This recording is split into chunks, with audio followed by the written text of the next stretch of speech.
Kwa vipi hapo? Baridi askari wangu. Au sio? Baridi mwanangu.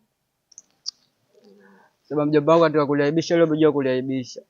Sasa ndio umefanya nini pale njiani, umezima mjomba nini? Wewe sio umekunya mipombe ujala. Sasa ndio nini mjomba? Mwanangu sio pombe bwana. Sasa nikuta leo mwanangu. Ningemkuta mtu mwingine hapa. Laiti ningemkuta mtu mwingine. Wala angekufa kabisa. Bora mimi nilipozima.